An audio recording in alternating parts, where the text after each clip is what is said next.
So there are some skeletons in Brittney's closet that appear to be coming back to haunt her. And namely, it is this question, this query that, again, allegedly, but apparently Brittney Griner is, in fact, a man. What if I said the same thing to you? League advocating for a hate-free environment campaign only permitted one of their Caitlin Clark will be called a trash by players. White girl with no repercussions, yet this is when the exciting part begins. Double standards aren't the only issue here. No fresh proof has surfaced that implies that there may be a considerably larger explanation for Brittney Griner seeming the WNBA's untouchable physical.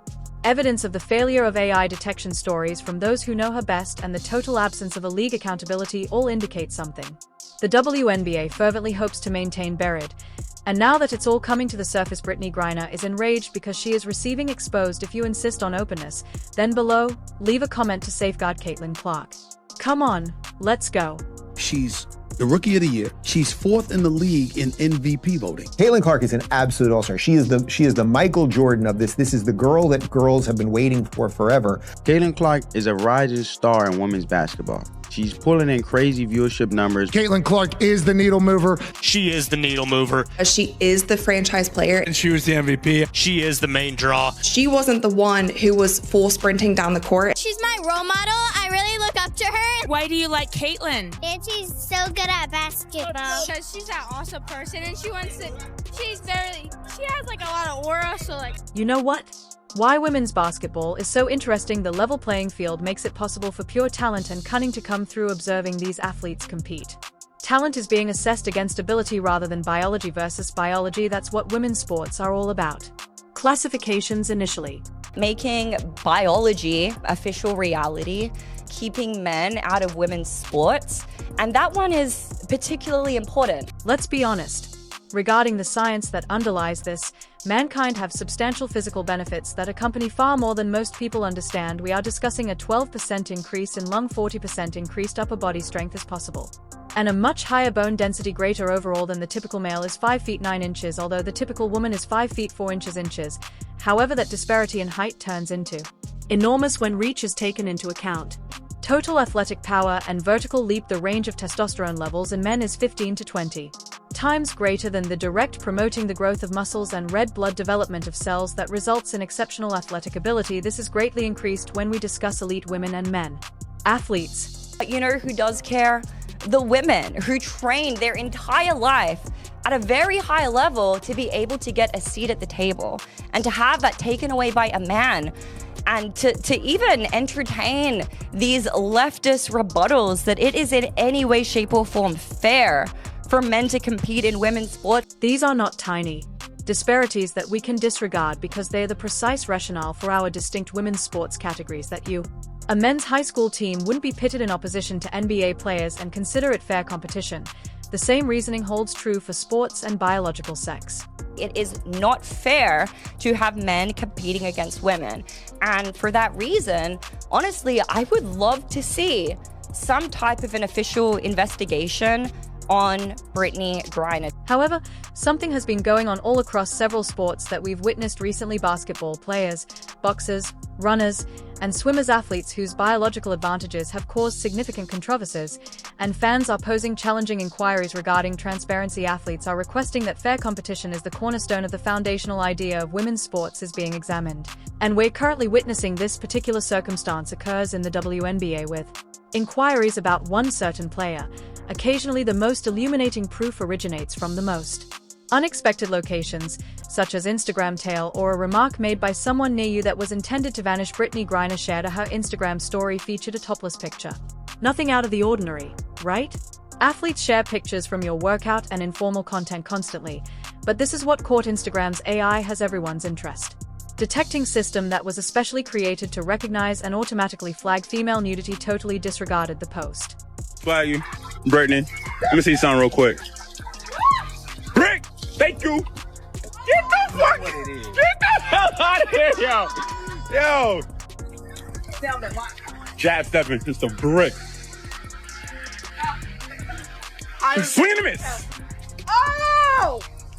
Yo, I ain't gonna fake it right now. That this person is not a female. Firstly, because this was actually posted to Brittney's personal Instagram. This isn't a small technical issue that we're discussing. The AI system on Instagram examines millions of photos every taught to identify biological disparities between men and women torsos. When females are detected by the system, nudity instantly flags the content. The reality that Guria's nude picture went through without any problems. Detection poses important concerns regarding how the AI categorized what it observed. In essence, the algorithm handled the picture as though it were looking at a man torso, but the incident on Instagram is only a single component of a large greater puzzle that you have most likely observed. The unusually deep voice of Guria during press conferences and interviews with her. The vocal tone is much different from the usual range for women who are biological. Then there's her odd stature and physique. Not only tall but proportionately constructed, appear to be essentially distinct from other female athletes, including elite ones level.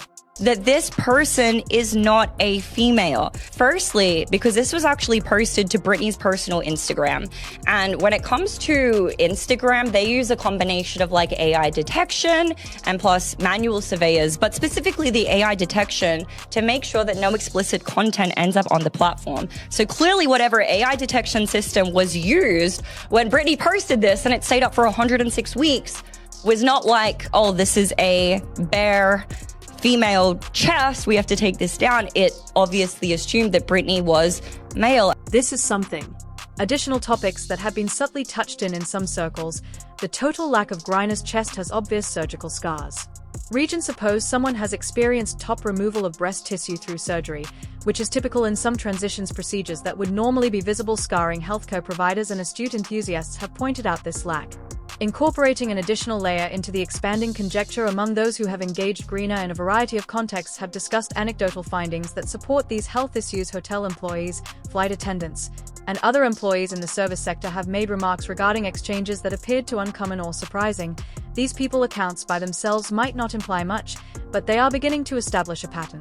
WNBA crew are very fond of virtue signaling, but even when it comes to Brittney's exchange for like the Merchant of Death, which is insane, by the way, but had that been just like a straight white girl, my guess is that straight white girl would probably still be rotting in a Russian prison. Users of social media and sports analysts have linked these attributes that are closely related to Griner's on-court performance. They are requesting if the same physiologic benefits that produce such pronounced physical variations also correspond to athletic prowess, that other women just can't compete with the strength, range, and general physical dominating presence in games. Turns become a very different dialogue when, from this perspective, what began as isolated remarks regarding an Instagram, the post has caused a massive conjecture regarding biological sex, and fans of competitive fairness are requesting openness that other participants are requesting. Sports commentators' private inquiries are skirting subjects they are not intended to be discussed in public. Brittney was male and therefore being topless on the platform was totally fine. It did not constitute as nudity. Now, some people may speculate, okay, well, is Brittney trans? This set of digital proof, anecdotal evidence, and physical observations, the WNBA, is something that accounts has developed. Obviously does not wish to discuss the inquiries concerning equitable competition are disappearing, and they are closely related to performance that appears to be in an entirely different category compared to women's basketball, never before observed. But this is simply the iceberg's tip, and startling new evidence is emerging to support what most folks are already suspicious. When you're not watching Brittney Griner perform, simply observing talent, you're seeing a degree of apparent physical superiority to be in a completely other league. Her record of blocking shots isn't simply remarkable. Figures that show a paint control method that essentially alters the way that opposing teams must approach the game. Other players adapt their whole assault plan around staying out of Griner's grasp isn't typical for women's basketball. Still then, they would have way more testosterone in their system than the average WNBA player. We're going to get back to that point in a minute. Let's examine the numbers that are most important. Guria has a wingspan of 6 feet 9 inches.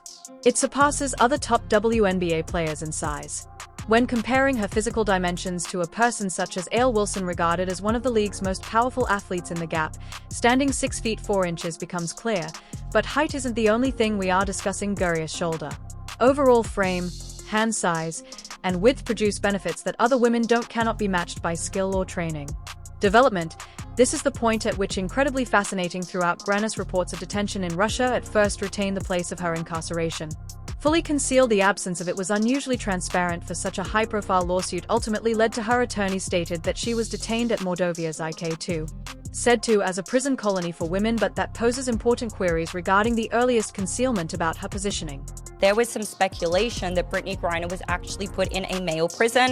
Very difficult to find any reports that actually confirmed that, but that was widespread speculation at the time. Why would Russian officials require time to ascertain the kind of facility that would? The Griner house jail systems have distinct procedures for assigning prisoners based on the fact that her biological sex location was kept a secret. During this, it looked like a choice was being made.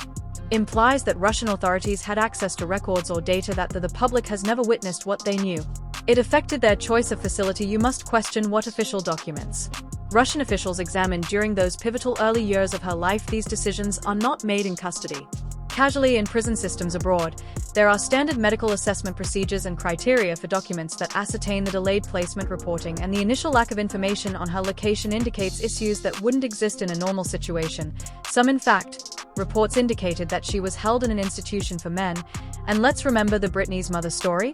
Brittney is a weird case. He's a man, yes, that much is obvious, but not in the way that you think. He isn't trans. He's a straight cis male who was raised as a girl and given a girl's name by his parents. His mother is the insane one. She forced him to live as a female right up through high school, filled out all of his paperwork, including BC as female, and kept the charade going. See Guerrier do well at games, and you'll witness her skill is unmatched by other women. To prevent shots from seemingly impossible given her physical condition, intimidates opponents just by remaining in one place. The reach that permits close to the basket, she can snag rebounds that other players are unable to. You can't even touch their skills. Demonstrate their athletic prowess that originate from biological benefits. When Griner hits the stands with a shot or dunks over several opponents, you're observing real-life athletic achievements outside the typical bounds of women's. Other top basketball players employ their whole careers to acquire new abilities that make up for their physical restrictions. On Guerrier's material donations remove those restrictions completely. Brittney Griner comes out and says, I am so sick and tired of the NBA, WNBA. It used to be a peaceful, small little thing. Now there's crowds screaming, hollering. This is disruptive. It's not allowing us to play the game. Every time we play her, there's this commotion, like this loud rumbling from the stands. Turns out it's people, thousands of them, just sitting there watching on purpose. It's very disruptive. The combination of statistical supremacy and an inexplicable jail placement judgments, as well as on-court skills that appear to go beyond basketball for women, creates a problematic image that these elements imply competitive advantages that compromise the fundamental basis of fair play in the league's reaction to women's sports. Increasing inquiries regarding these benefits shows the lengths they will go to in order to defend specific stories, even when the evidence against them continues growing. We have heard nothing from the WNBA, absolutely nothing. Brittney Griner elbowing Caitlin Clark in a crazy way and then calling her a trash white girl. And Brittney Griner has not commented, which I find significant. I've watched that video countless times, and it sure looks like Brittney Griner says, white girl. The WNBA should investigate Brittney Griner's seemingly uttering profanities about white girl. The instant Caitlin was called by Brittney Griner Clark as a white trash girl who has no implications that the WNBA unintentionally demonstrated exactly how their justice method is effective. Following fouling out of Griner was caught playing a game live. Mouthing the words destroying on television, the white girl is pointing the cameras straight at Clark. Fans viewed it on social media. Blew up with the WNBA and the video. Done nothing at all. Brittney Griner appeared to call Caitlin Clark trash and effing white girl. This verbal assault was captured on live TV and disseminated over the internet in a matter of hours. You had convincing video proof of what seemed to be a derogatory reference to the league's biggest star to date. Even though tangible evidence of the incident, the WNBA's answer was utterly silent. Disciplinary procedure without a fine or harsh penalties, phrase declaration that isn't even in recognition that something unsuitable had occurred. Brittney Griner, who I can't stand, sad that she's a Baylor grad. She called her a trash expletive white girl. That was the lip reading. Yes, trash white girl. Trash. Blanking white girl is what she says. This is where the hypocrisy really starts to show. Evidently, the WNBA controls the entire room for a hate campaign that is purported to fight against prejudice and racism. They put it everywhere in their marketing, campaign materials, and social media. Clearly demonstrates their dedication to combating hate speech and establishing a welcoming atmosphere, yet when they're the protected player starts, what shows up to be a racist assault on their most important. Eventually, those ideals abruptly vanish. WNBA has come out numerous times. There's no place for hate. There's no place for racism. Let's be honest about imagine the consequences if the roles were imagine Caitlin Clark phoning in reverse. Any black player using a racist epithet in real time, the league would have television suspended her prior to the conclusion of the game. The sports press would demand her head. Sponsors would leave because of the outcry. Clark would have to deal with deafening and urgent penalties for behavior that could terminate your career that Griner reportedly has the opportunity to interact in with absolutely no consequences. Is the WNBA okay with one of its players saying white girl on the bench and getting caught by TV cameras saying such? I guess they are. I guess they're okay with it. Obviously, the league would very much not be okay with a white player saying black girl on the bench in anger and getting caught by TV cameras. That would be an immediate suspension, if not a career ender for said white girl. This isn't a singular occurrence either. Clark has been continuously attacked by others since joining the WNBA. Players have been verbally and physically assaulted other players during games and warm-ups. Have directed needless harsh play that is not your typical basketball game contact. The league continuously fails to shield their best-selling celebrity from this abuse pattern. But it is completely possible that white girl was about Caitlin Clark's popularity, about her stature, about her impact on the entire league. Griner's special treatment goes well beyond disciplinary action. Decisions that are regularly covered by the media shields her from the league of criticism. She is heavily featured in the promotion, despite contentious situations, even when evidence for a number of issues is growing pertaining to her past and the WNBA's competitive advantages, shielding her from criticism that other players would encounter. She has been abused repeatedly. We have shown you videos, just getting elbowed, getting crushed, inbound passes where they ram into her, just absolutely abused, and there clearly is a racial element to it. You must inquire what the WNBA is actually defending in this case. Why do they care so much about keeping what transpires in this specific story to their meticulously crafted image? If people begin to ask too many questions regarding biological benefits and equitable competition, the league's selection outrage indicates that they have distinct regulations for various players. The league would not be okay with a white player saying effing black girl. This twofold, the WNBA has been damaged by standards from fan trust vanishes when individuals observe blatant bias in the way regulations are maintained. The legitimacy of the league breaks out when their declared values alone pertain to certain players. Dedication to combating inequality loses all significance when they disregard blatant transgressions of protected people. The incident revealed that treating people fairly isn't a top priority when it gets in the way of other goals. Let's see an investigation into reverse racism that's going on across the league also. The WNBA must have a biological you can't verify for every player. Maintain equitable competition when certain athletes have basic advantages that others are unable to match through training or talent. Establish distinct leagues if need to. Set up transparent testing protocols. Need records that supporters might have faith in the honesty of women's sports. Rely on openness rather than politics. That female athletes are entitled to defense against unfair competition. They spend their whole lives training for chances that ought to be predicated on merit. Incomparable biological criteria used by leagues to determine priority. Stories about justice. They betray the very women they say they stand for. Will you continue to back a league that disregards clear competitive advantages to keep certain players safe while women sportsmen miss up on possibilities because legitimately obtained? If you insist transparency, followed by comment protection. Caitlin Clark. Please like and subscribe below. Then activate every alert so you don't forget to watch the video on the screen, and we'll talk to you in the next.